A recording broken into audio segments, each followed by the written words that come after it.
Paris. In Paris it was. In the summer of 1840, there I first met that strange and interesting young fellow, Auguste Dupin. Dupin was the last member of a well-known family, a family which had once been rich and famous. He himself, however, was far from rich. He cared little about money. He had enough to buy the most necessary things of life and a few books. He did not trouble himself about the rest. Just books. With books he was happy. We first met when we were both trying to find the same book, as it was a book which few had ever heard of. This chance brought us together in an old bookstore. Later we met again in the same store, then again in another bookstore. Soon we began to talk. I was deeply interested in the family history he told me. I was surprised, too, at how much and how widely he had read. More important, the force of his busy mind was like a bright light in my soul. I felt that the friendship of such a man would be for me riches without price. I therefore told him of my feelings toward him, and he agreed to come and live with me. He would have, I thought, the joy of using my many fine books, and I would have the pleasure of having someone with me, for I was not happy alone.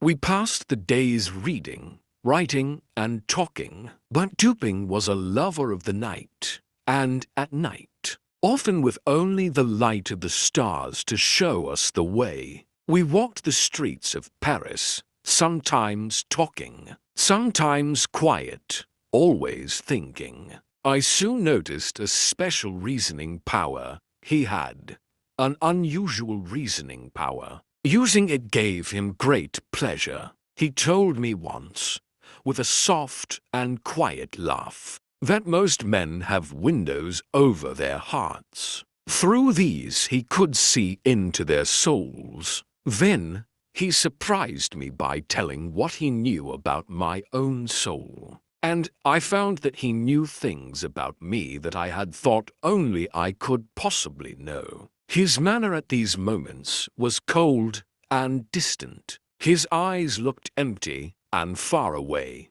and his voice became high and nervous. At such times it seemed to me that I saw not just Dupin, but Dupin's coldly took them apart. One who coldly put things together, and another who just as. One night we were walking down one of Paris's long and dirty streets. Both of us were busy with our thoughts. Neither had spoken for perhaps 15 minutes. It seemed as if we had each forgotten that the other was there, at his side. I soon learned that Dupin had not forgotten me, however. Suddenly he said, "You're right. He is a very little fellow.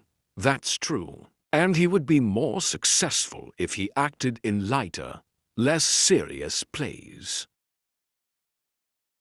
At first, I saw nothing strange in this. Dupin had agreed with me, with my own thoughts. This, of course, seemed to me quite natural. For a few seconds I continued walking and thinking, but suddenly I realized that Dupin had agreed with something which was only a thought. I had not spoken a single word. I stopped walking and turned to my friend. "Dupin," I said, "Dupin, this is beyond my understanding. How could you know that I was thinking of ... Here I stopped in order to test him, to learn if he really did know my unspoken thoughts. "How did I know you were thinking of Chantilly? Why do you stop? You were thinking that Chantilly is too small for the plays in which he acts." "That is indeed what I was thinking. But tell me, in heaven's name, the method, if method there is, by which you have been able to see into my soul in this matter." It was the fruit seller. Fruit seller? I know no fruit seller. I mean the man who ran into you as we entered this street. It may have been 10 or 15 minutes ago, perhaps less. Yes, yes, that's true. I remember now. A fruit seller, carrying a large basket of apples on his head, almost threw me down. But I don't understand why the fruit seller should make me think of Chantilly, or, if he did, how you can know that. I will explain. Listen closely now. Let us follow your thoughts from the fruit seller to the play actor, Chantilly. Those thoughts must have gone like this.